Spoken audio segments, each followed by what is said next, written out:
So let me ask you a question. How stressed are you feeling right now? Could there be something that is bothering you now or in the recent past?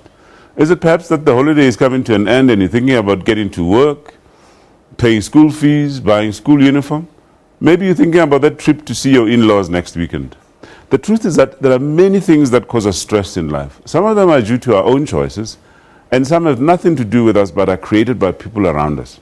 You can be young or old, you might be working in your first job, or you could be a seasoned professional. It doesn't matter. Everyone experiences stress. A little stress isn't a bad thing. In fact, it can sometimes be motivational. However, excessive stress may be a huge problem. It can cause you physical and psychological harm, sometimes ending up in mental illness. Now, understanding stress management is one of the most important skill sets any person can have. We're often told that in times of stress, all you need to do is relax in order to refresh and revive your soul, spirit, and body. But the question then is, how does one relax to get stress away? Well, stay tuned, because in today's show, we focus on relaxation techniques for stress relief. We have some exciting guests who will help us with different ways to relax. So sit back, yes, relax, and enjoy this exciting show ahead. Interact with us on our Facebook page, SABC Health Talk, and on Twitter at SABC Health Talk. I'm Dr. Sello Mutaung, and this is Health Talk.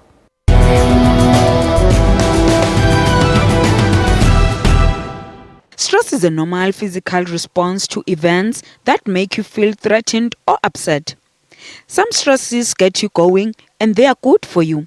Without any stress at all, many say our lives would be boring and would probably feel pointless. The way you respond to a challenge may also be a type of stress. Part of your response to a challenge is physiological and can affect your physical state. When one is being attacked by stress, our body's nervous system reacts, producing larger quantities of adrenaline, which trigger the heart to pound faster, muscle tense in preparedness, sweating and blood pressure rises, breath quickens, and your senses become sharper.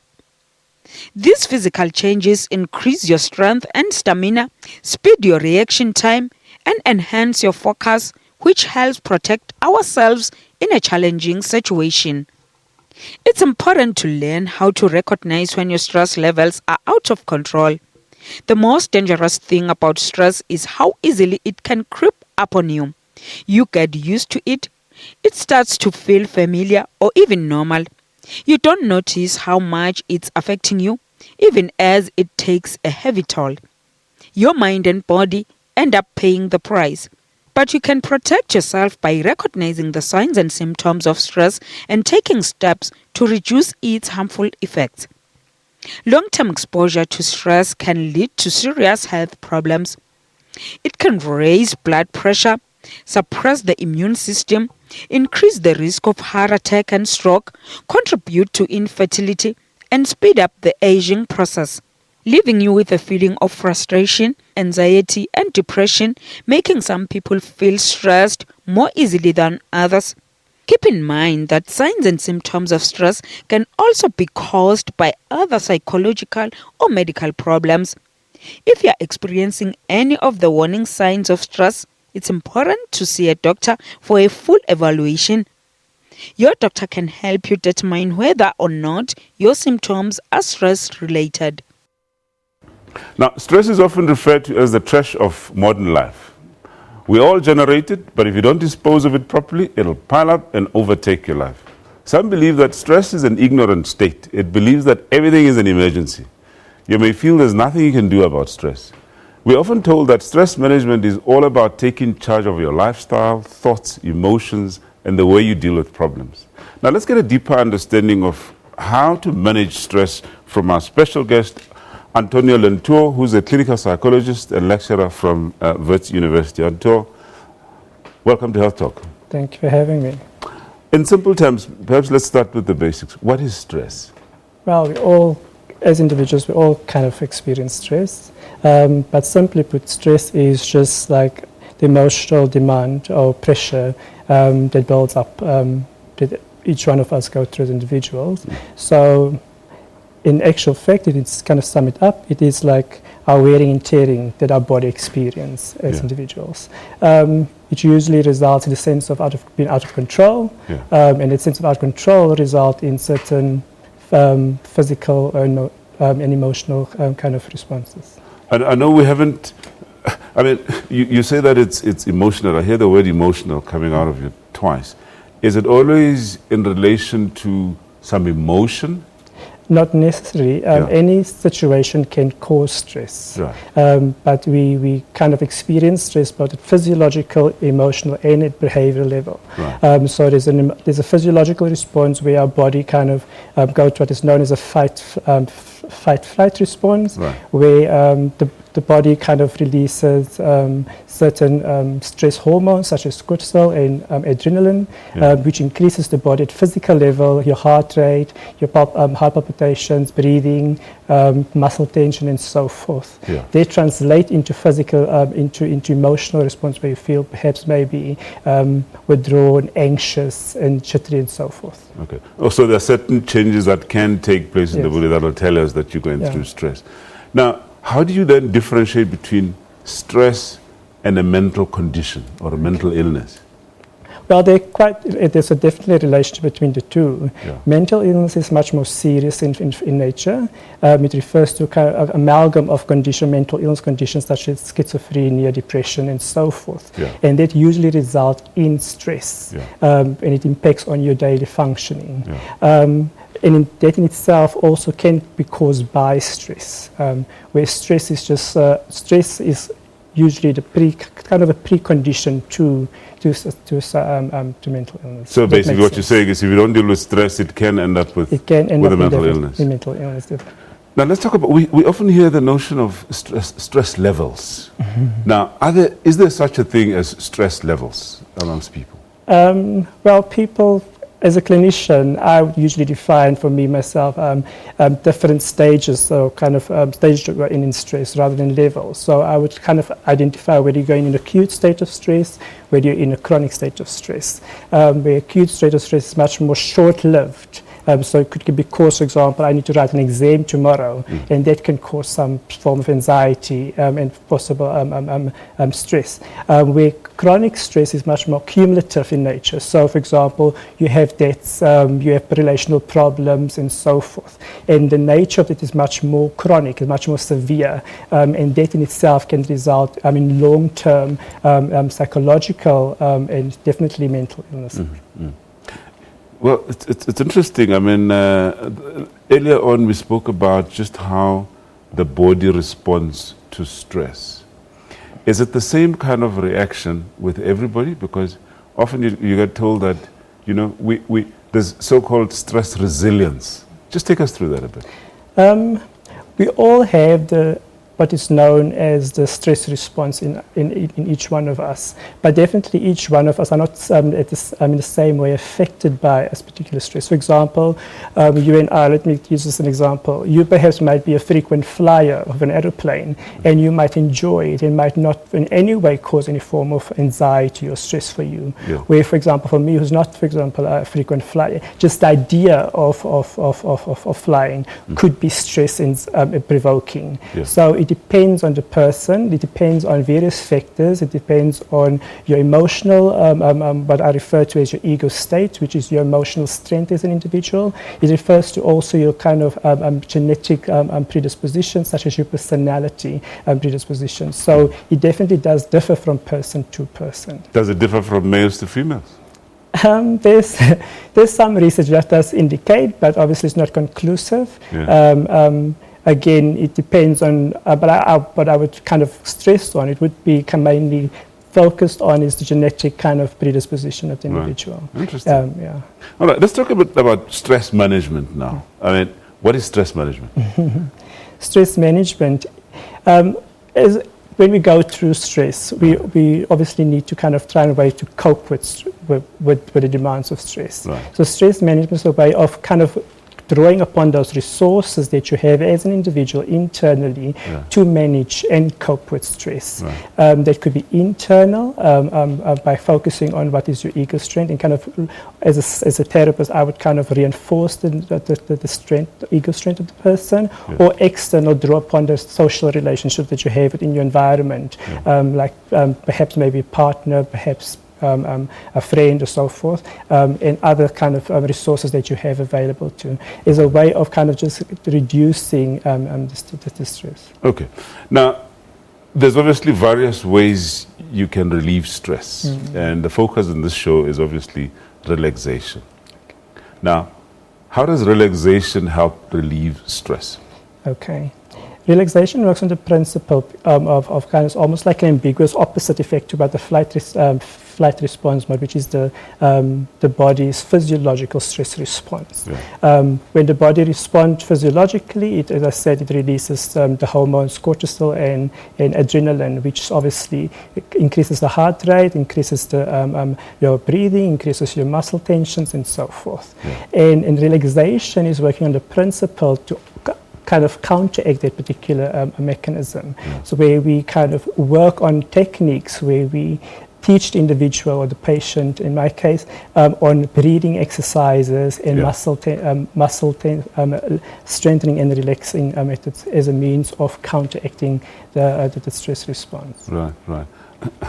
How easy is it? I'm just thinking of the example you use now. Here's this fellow who's flying in an aeroplane for the first time, and there's a bit of turbulence is there. I mean, he's obviously anxious and stressed out, and you say to him, just relax. I mean, how practical is that? It can be difficult, but it's very easy to do if you apply your mind. Any one of us in this particular room can do it. You know what I mean? It's a matter of you just applying your mind. I don't think it's as easy as just relaxing. I think it would be wise if individuals, perhaps maybe next to the person, would say, let me assist you in the process. So for example, each one of us know how to relax, but sometimes it's just a matter of learning that you can actually apply the particular technique. And that's really in the case of a therapist, that we're utilizing resources that the patient already has, and just making them aware that you can do this particular exercise. It is quite easy, and it's quite available to you in any situation, wherever you find yourself. Okay. Let's talk about other methods. I mean, just now you mentioned breathing exercises. Just expand a little bit on breathing exercises. How do you do that to relieve stress? It's a technique of what we call progressive breathing and muscle relaxation, where we teach individual to progressively, what we kind of do, we try and make the individual make aware of each of the senses that they have. So in terms of the breathing exercise, it's just a matter of kind of progressively take the person to different stages of where the person's level of anxiety is, and take the person systematically through the particular process, and doing different types of breathing at that particular stages as a means of indicating to the person and showing the person that as you progressively engage in this particular exercise, the anxiety itself also lessens. What about sleep therapy? I mean, how does sleep affect stress?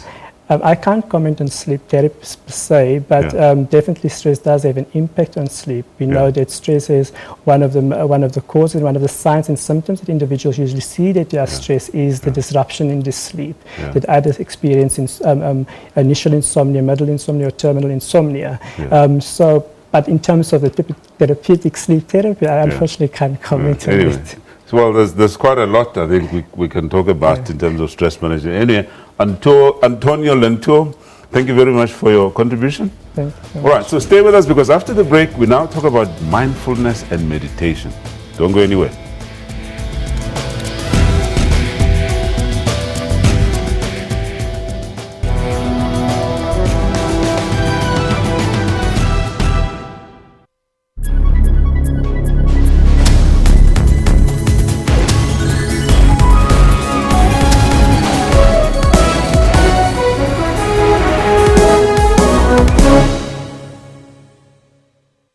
Get all the latest news from the SABC's online news services on our website. Breaking news and in-depth coverage of everything from business, sports to politics and lifestyle. Catch the top news clips and watch live streaming of major news events on the SABC News YouTube channel whenever. Stay connected on the SABC News Facebook page and have your say on news that matters to you. And for the latest headlines and live updates from our reporters, follow us on Twitter.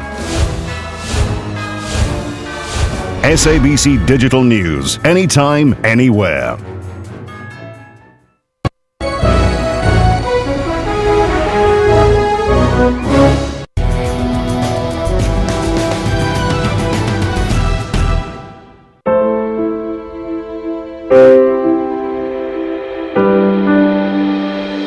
Meditation is seen as potentially one of the world's most effective forms of stress reduction. The journey of meditations begins with the cultivation of awareness or attention. In fact, awareness is the mental muscle that carries you along and sustains you on your journey, not only at the start, but every step of the way. In everyday life, your mind is constantly processing a barrage of sensation, visual impression, emotions, and thoughts. When you meditate, you narrow your focus, limit the stimuli bombarding your nervous system, and calm your mind in the process. As you discover how to meditate, you are likely to gain the following.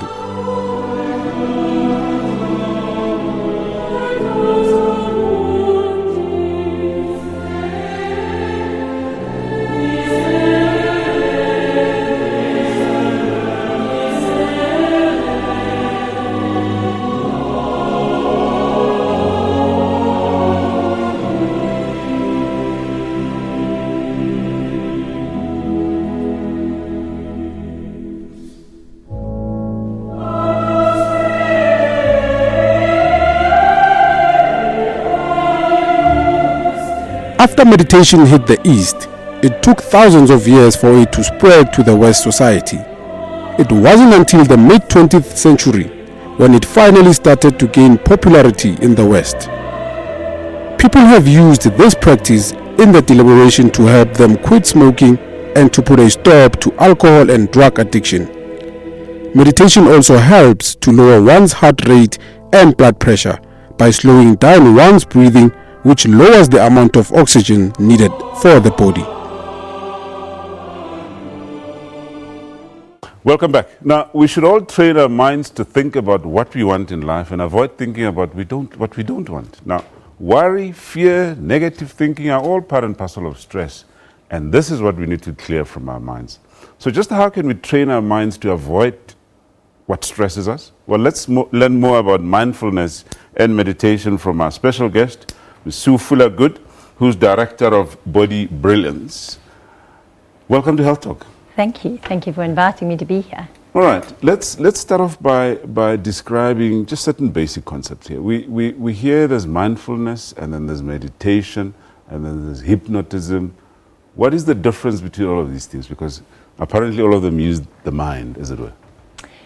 Well, the mind is a difficult thing to control. It's very difficult to control our thinking. So mindfulness and meditation are both practices that help you to gain a degree of control of your mind. Right. If I said to you, don't think about polar bears, for 1 minute, don't think about polar bears, not even once, all that would happen is that you would think about polar bears, Exactly. flat out. Yeah.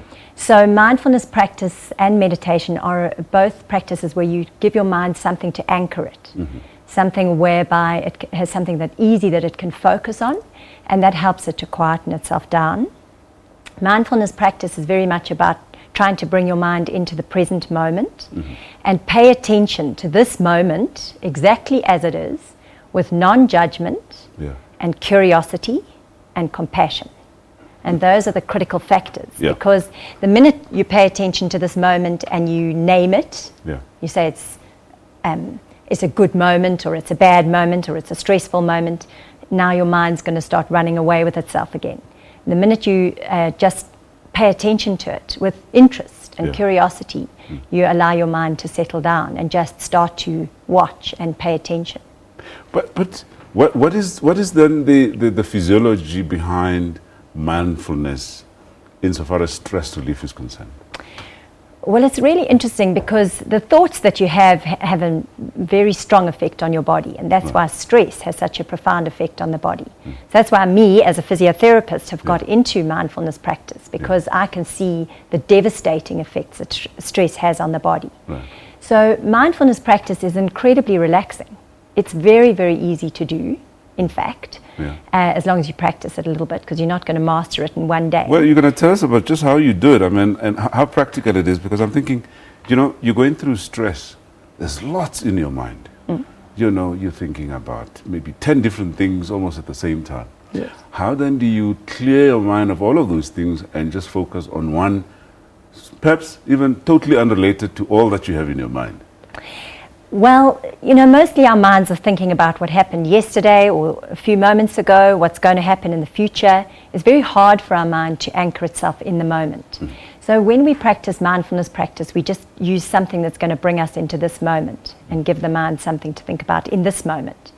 And we don't try and stop all the other thoughts, because stress is part of life. It's not going to go away. All that we can do is give ourselves a few moments of brief respite from that. So, for example, I'm going to give you a technique now. Just pay attention to your feet on the ground. Just, Okay, I know my feet are on the ground, Yeah, so just feel them on the ground. Right. Notice whether you've got more weight on your left foot or your right foot.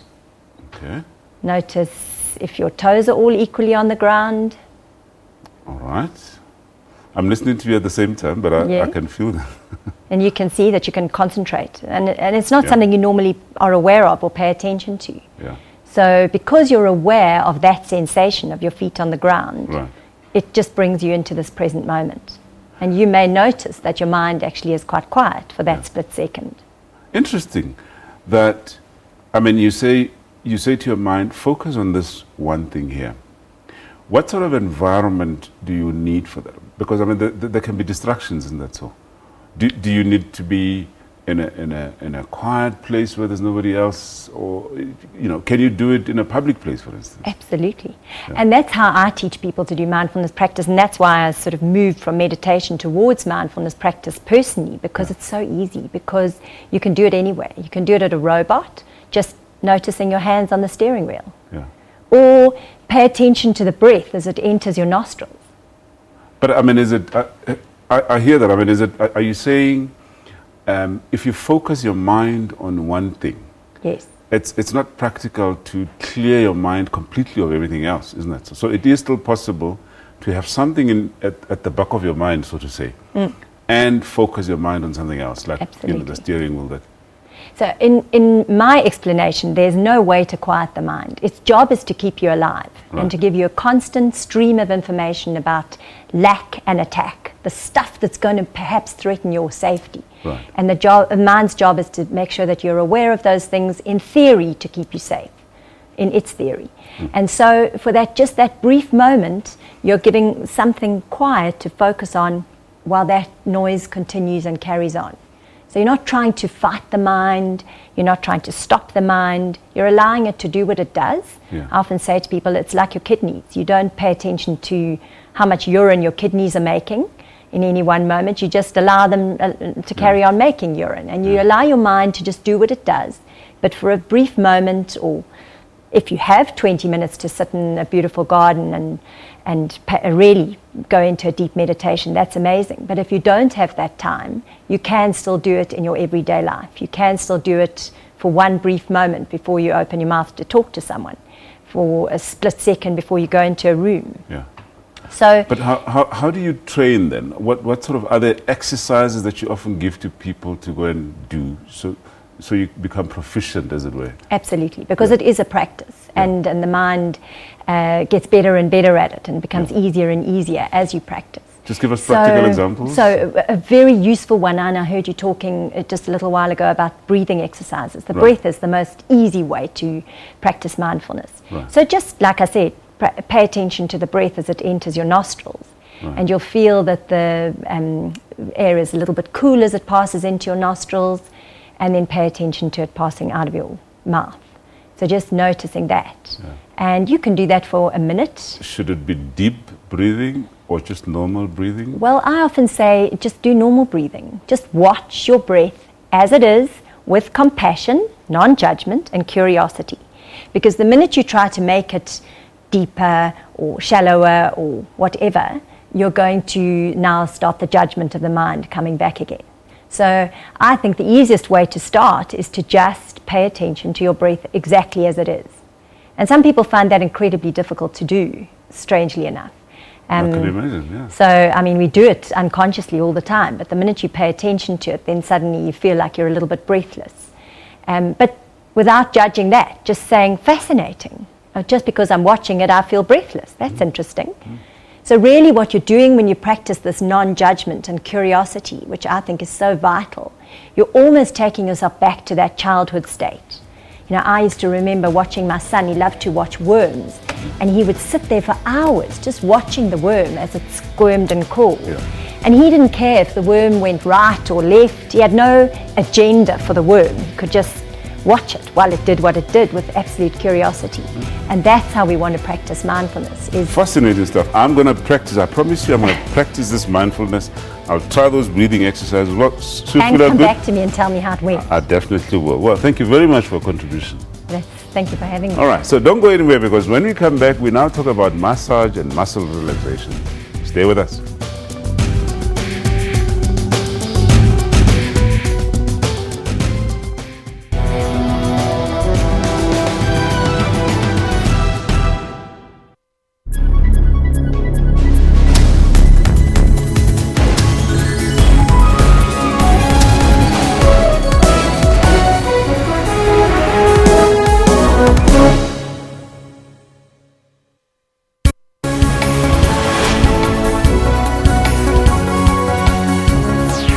News Today takes an in-depth look on news locally, continentally, and globally. We bring the world to your home. We cover all economy news extensively to keep you informed.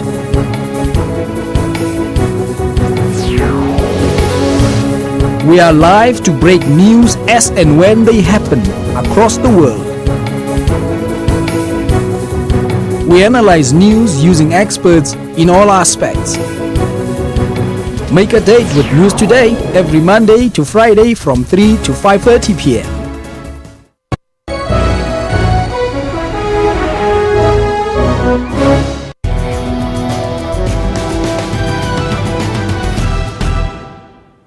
Welcome back. Now, everyone has experienced some form of muscle tightness or stiffness at some point. Physiological and physical stress can cause muscles to tense, causing an achy feeling, which can become a spasm or a knot, as some people describe it. So if you've never tried massage, learn about this possible health benefits and what to expect during a massage therapy session. Let's find out from a special guest. Today we're joined by Annette Kruger, who is Managing Director at Hoogland Health Hydro in Pretoria. Welcome to Health Talk. Thank you, and thanks for the opportunity to be here. Right. We talk about massage therapy. You know, I mean, people talk about spas these days. Let's just describe, I'm sure everybody knows what massage therapy is. Massage therapy is quite varied, actually. Yeah. It's a therapeutic process that's been used for many thousands of years, for over 5,000 years in China. And you can have massage either fully clothed or completely naked. You can have it on a bed, in water, on a chair, on the floor. So, really? So massage so therapies it's not the typical hands-on type of thing that we know about. A lot of people associate massage with only oil and hands-on bodies, because that's the Swedish way of massage, really, and that's there was a medical process in developing that in Europe. But massage therapy really is anything where the soft tissue is mobilized through pressure and stretching, sometimes vibration, and you can use either your hands, your fingers, your elbows, your knees, entire body pressure, or you can use implements like stone, wood, calabashes, and even water. So Interesting that you talk about wood. I've heard that there's a spa somewhere around, I won't mention where they actually use nopkiris. They're conduct fantastically, massage, yeah? yes, and they are beautifully formed to do that. I wish we had one in the studio, then I can show you. It sounds gross, isn't it? You don't hit someone over the head with it. But the wood is smoothed out beautifully, and it's a very hard wood. Right. Knobkerries are made from hardwood, Right. and that rounded head of it Yeah. works beautifully to get into the areas behind your bones and near the joints where it's sometimes difficult for fingers to give a gentle but firm pressure without putting too much pressure on one spot. For something like that, a wood implement, and many of them look very much like knobkerries, will work beautifully. Okay, the physiology behind it, I mean, I did mention that, we obviously, stress Yes. will result in physical, tension in the muscles. It's not only stress, it's also periods of prolonged inactivity. Right. A lot of us have desk jobs, so the way you're sitting now is not really the way you're designed to sit. Right. Stress will certainly aggravate it, but all our office jobs will create additional tension in the muscles, pectorals, in your glutes, and a lot of tension in your back. And massage is one of the best ways of relieving that tension. Mm-hmm. In fact, any human touch is. Yeah. We don't have enough human touch in our society, probably because there are so many laws against it. Yeah. And people tend to throw babies out with bathwater, but human touch is essential for our physical and emotional health. Receiving a massage is a relatively safe environment to receive human touch. Right. We mentioned, several techniques, several ways, Yes. you can have a massage or several types of massage therapy. Can one do this on oneself? Is there such thing as self-massage? You can, definitely. If you have a tennis ball handy, that is very useful for foot massage, for instance, but you can use it against the wall for a back massage as well. You can find your own pressure points. So pressure points in your muscles are areas of extreme tension. And if you find a pressure point, this one is a nice one to find here. If you fold your elbow and if you push in there, it's almost a shooting pain through your muscle, but it's a pleasant pain in a way, and it relieves the tension in the entire muscle. But you'll be able to reach little pressure points like the ones in your shoulder quite comfortably, and massaging them yourself is great. And well, for some of us who sit, behind computers all day long, the neck area is one area that feels tight all the time, basically. A lot of that is also due to posture. Yeah. You can self-massage your shoulders, but you mentioned earlier progressive muscle relaxation. Yeah, well, we're going to get to that because I need you to explain. Perhaps let's just get on it. What is progressive muscle relaxation? Progressive muscle relaxation is a technique of being aware of the tension that your muscles hold and being able to release them. So when you're working at a desk or when you're working in a stressful environment, you tend to build up stress progressively. Right. As the doctor mentioned earlier, we have a stress response that for us becomes freeze, flight, or fight. And because we are not moving, we're not active, our bodies that have now tensed up, ready for fight or flight, do not release that tension, and they hold on to it. And now with our poor posture, that becomes even worse. What we do with progressive muscle relaxation is to become aware of what it feels like to be tense and what it feels like to relax. And So you don't need to be tense beforehand. You don't need to be tense beforehand, but you'd be surprised how tense you can be. Yeah. It takes a few weeks to really practice it properly and understand it properly. One way that you can maybe just have a look at now, if you take your left hand and you squeeze it really, really hard, hold it for 30 seconds. Can you feel the tension even running up your arm? Yeah. And then try and hold it for 30 seconds. It becomes quite tiring, but you can feel the tension, and then release it, but become aware of a complete relaxation in your hand. All right. So try and release it more than you normally would. Right. And then the idea is to do that from your foot up into your legs, into your thighs, into your stomach, your back, and be able to eventually work in a period of 15 minutes, relaxing, tensing and relaxing all your muscles until you realize how to deeply relax And let's them. just clarify it a little better. So essentially we're saying this is a technique that can help you relieve stress. But well, you can, muscle tension, yes, Yeah. which is well, that is associated with stress, Yes. yes. But it's something that you can practice. It is over something time. that you will have to practice over time. Right. It is not something that comes naturally to us. Our natural way of getting rid of muscle tension is exercise, stretching specifically, exercise. So doing things like yoga or climbing a tree or going for a walk or whatever it is that you're going to do. That's a more natural way of relieving stress. But you can't do that behind a computer, and also we have excessive amounts of So where stress. should it be? Lying down, perhaps? You can do that just on a comfortable chair, but what I mean is you don't normally practice relaxing your muscles behind a computer. Can you do it during times of stress? You can, and I think that's where during times of stress you can certainly practice that, but you will have to have practiced it outside a period of stress first. Understand the techniques to start with. So this is a technique, a tool that you need to practice to perfect, so that in times of need you're able to use it. Correct. Yes. It's been a fascinating discussion. Annette Kruger, Managing Director of Hoogland Health Hydro, thank you very much for your contribution. Thank you very much for having me. Right. So what is yoga and how does it relieve stress? Well, that and more after the break. Please stay with us.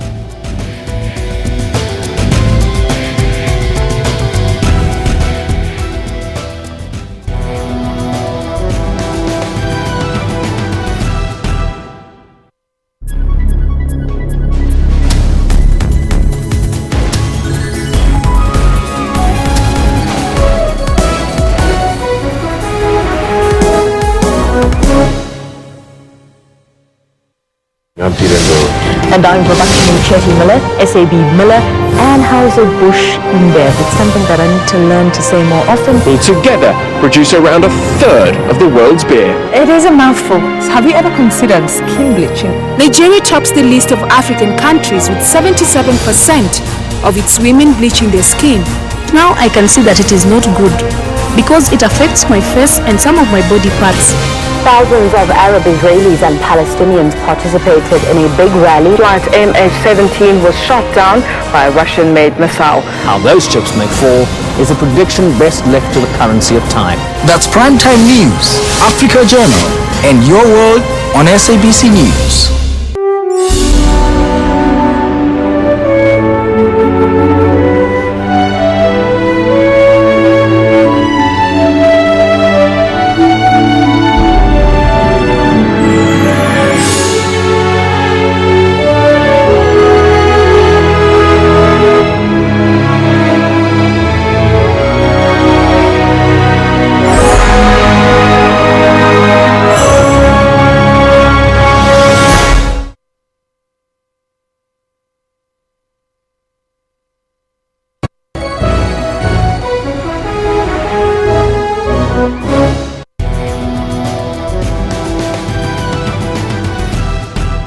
Welcome back. Now, people have been using yoga to cure their illnesses since time immemorial.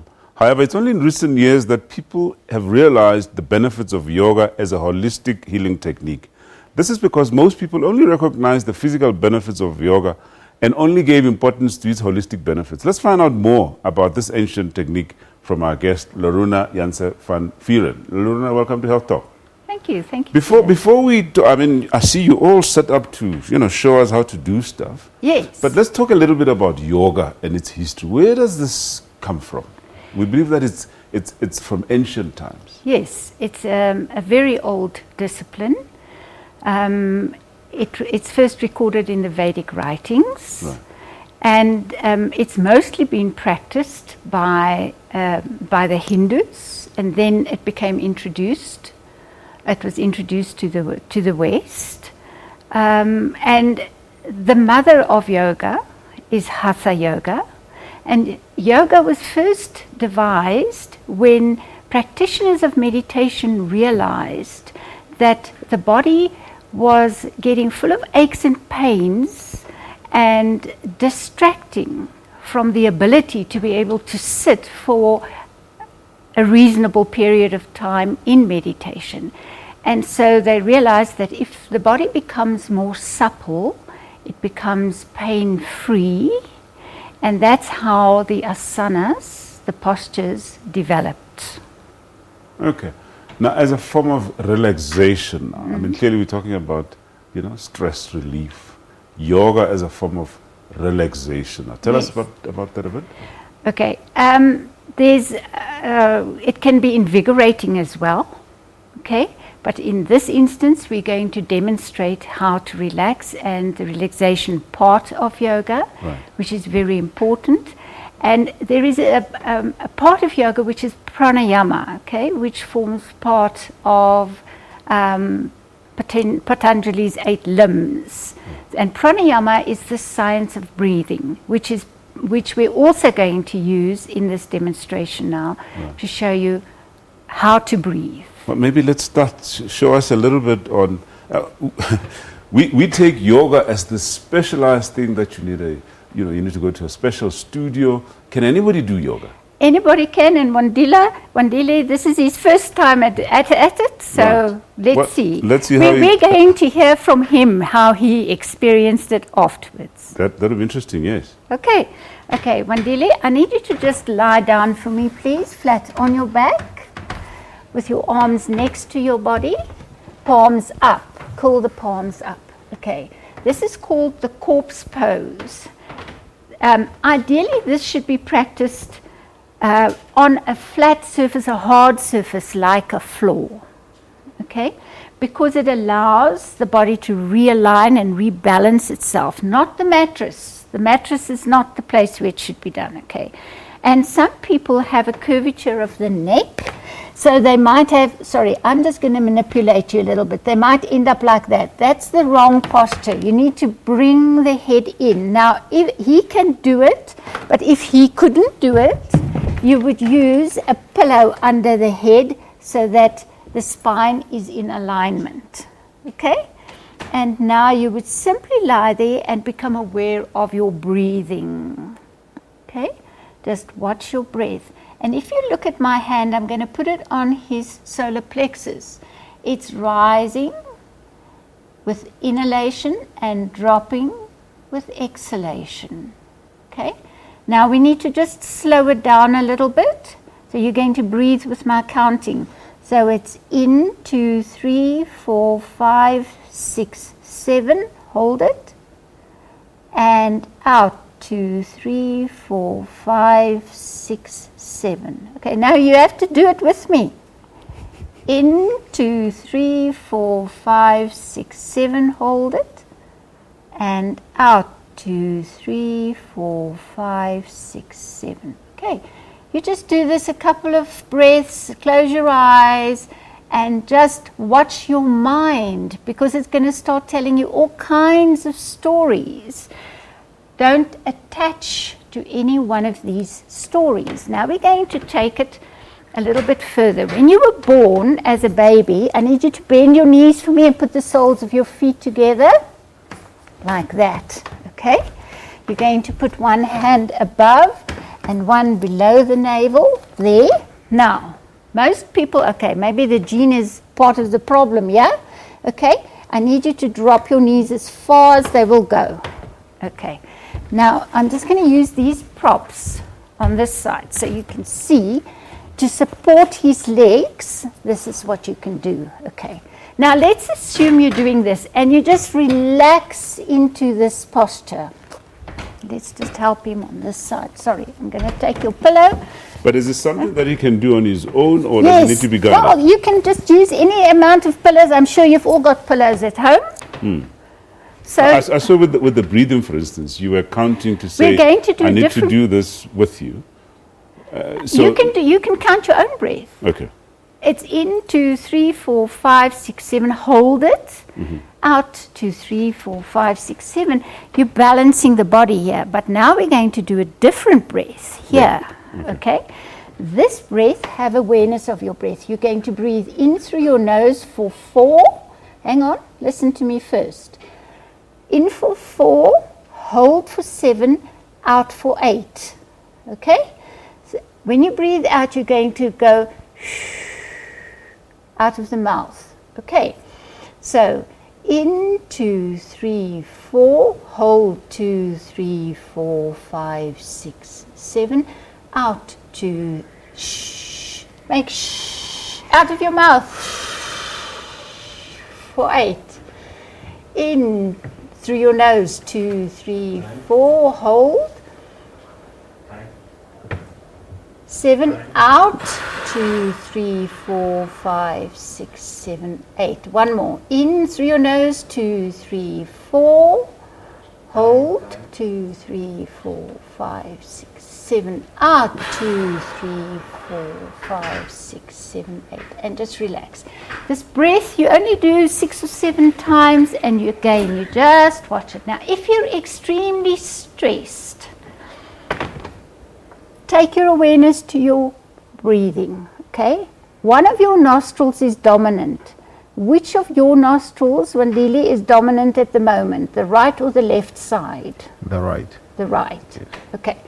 That means he's all fired up. So we need to get him to calm down. Use your right hand, your right middle finger, close the nostril. Breathe through your left nostril only. That's okay? Interesting. Yes? So, if the dominant nostril is the right one, it means it's fired up. It's the sun energy. And if it... And the left one is the moon energy. If it was the left, it was? Sorry? If the left nostril is the moon energy. Right. It's calm and quiet. Right. Okay. Yeah. So when you agitate it, guaranteed your dominant nostril is going to be the right one. Okay. So it's essentially about relaxation and focus on breathing. Yes. And the mind. Okay. Are there any stretching activities that you do with yoga, for instance? Oh, yes. There's lots of asanas to But stretch. are those relevant in stress relief, for instance? Yes. Ideally, you would be doing some physical stretching and getting rid of tension that way. Yeah. And then the cherry on the cake is this relaxation. So for someone watching this program, says, look, this yoga thing looks quite interesting. I don't have access to a yoga studio, and I'd like to just get simple things that I can do on my own at home. Okay. What would you say to a person like that? Okay, most people, because they sit at computers and sit all day long, have got back problems. So the simplest thing you can do for your back are 2 little things, okay? All you do is, I'll just hang maybe to the side, okay? Hang forward, fold your arms, drop your head, your arms, your shoulders, the whole torso. But now, move forward onto the toes, okay? You're not lifting your heels, you're just moving your balance forward. A lot of my legs are straight, but a lot of people won't be able to straighten their legs. So if you're in that position, it's fine, okay? We're stretching the spine. So very simple thing that anybody can learn. Or squat. Yeah. Squat. All right. You're releasing the back. I think this deserves a whole show on its own, because unfortunately we've run out of time and we're just going to have to leave it there. I just want to mention something to you. 1 minute. No. Yeah. I'll give you 10 seconds, yeah? Yes. I have MS. I've had it since my early 30s. And yoga has helped you. Brilliant. Well, in the end, folk, how much stress you experience is best viewed as a choice you make. Start right now to choose to reduce stress in your life. Just relax. It's on that note, unfortunately, that we'll come to the end of our show today. Just join again next week on SABC News. And remember to please share your views with us and comments via our Facebook page, SABC Health Talk, and follow us on Twitter at SABC Health Talk. Remember, you can watch repeat of the shows today at 2 p.m. and on Tuesday at 5 a.m., or go to your SABC YouTube link to get, all the previous shows. So I'm Dr. Selomutau. Thank you for watching Health Talk, and please do take care.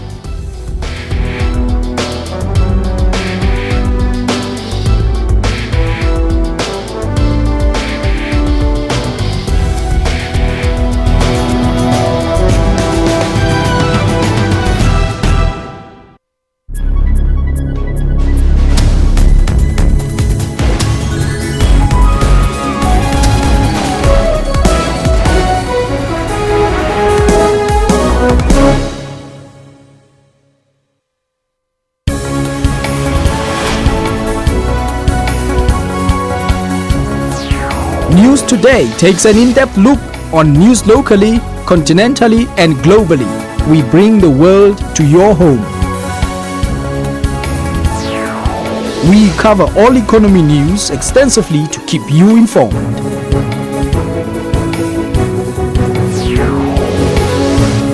We are live to break news as and when they happen across the world.